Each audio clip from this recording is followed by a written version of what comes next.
Printing money is bad, Mm-hmm. right? It's inflationary. Mm-hmm. But borrowing printed money is insane. It's the real world of money with Andrew Gause. Once again, here's Patrick. Well, Andrew, one of these days, Shirley, our offstage announcer, will mention you, but I don't know, she just never does. It's like, I don't know, you just need a PR person to help you out here. You ready to do some emails?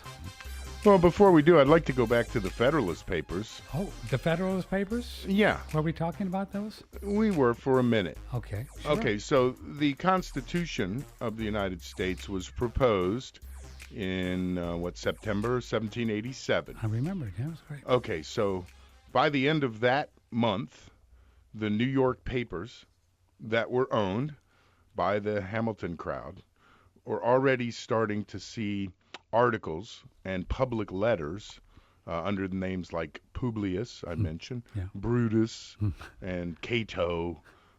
These folks were pseudonyms for Hamilton and Madison.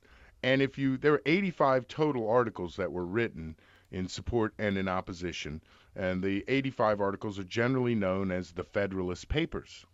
Okay, and there are just a bunch of essays that appeared in the newspapers of the day. Now, of course, we know today that the people that were angling for the Constitution, the backers of Alexander Hamilton, um, they owned the newspapers. So it's very easy to see how the Independent Journal and the New York Packet and the Daily Advertiser, a handful of others, were running these letters to the editor and these essays that were um, um, touting and speaking against the Federalist and Anti-Federalist papers. And I think Ralph Ketchum wrote a great book in the 80s, The Federalist and Anti-Federalist Debates.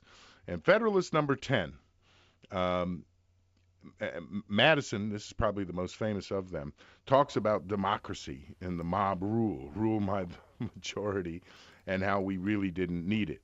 And in Federalist 84, Hamilton says, "Oh, we don't need the Bill of Rights. There's provisions in the Constitution that protect liberty, and we don't need a Bill of Rights." Please, Good for him. can you? Good So for him. We put him on a $5 bill, right? Yeah.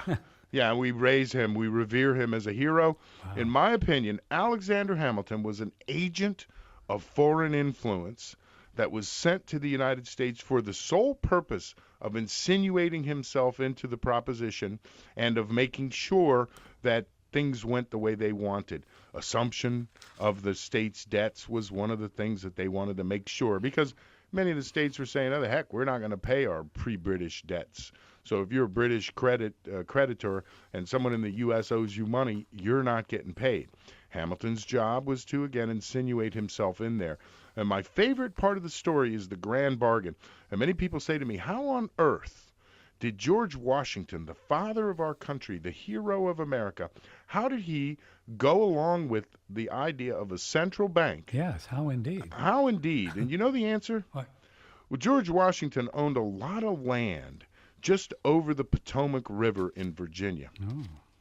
And what Hamilton said to him was, "Look, I know those boys in Philadelphia want the capital there, and Federal City in Pennsylvania was going to be the capital of the United Oh, States. that's right, yeah. But I can talk to my boys, Robert Morris and the crowd that controls him, and we could talk them out of insisting on this provision. In fact, what we'll do is we'll put the capital on your land Really? in Virginia, Really?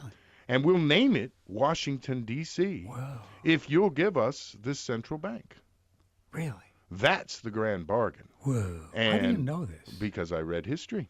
Really? You know, this So old dinner, George, he sold out. He sold out. Yeah, he did. And, for the rest of his life, he was a lot salesman. That's what he did. He sold lots in the new capital city, which happened to be on his land. Whoa.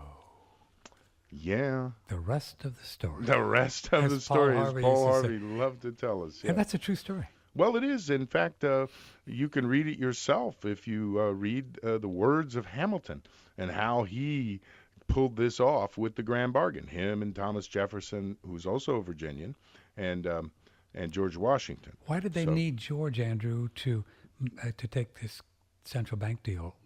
He had to sign off as president. Oh, that's right. So And he had to sign off. Yeah. He said to Hamilton, look, give me your proposal for a central bank. And Hamilton gave it to him. And then he said to Jefferson, tell me why you're against this. And so Jefferson wrote out this really well thought out, he wrote the Constitution. Yeah. So he knew the dangers of a central bank. So he wrote this well thought out argument against it.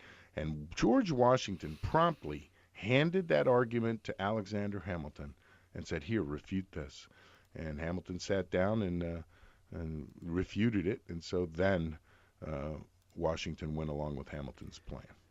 Not to mention that all the congressmen and everyone of any significance was included as shareholders. Oh, yeah. And so, in other words, the McCains of the day, the people with a lot Oh, of, yes. Yeah, those people were all Were given stock. cut in on the deal. Yeah, they were loaned money.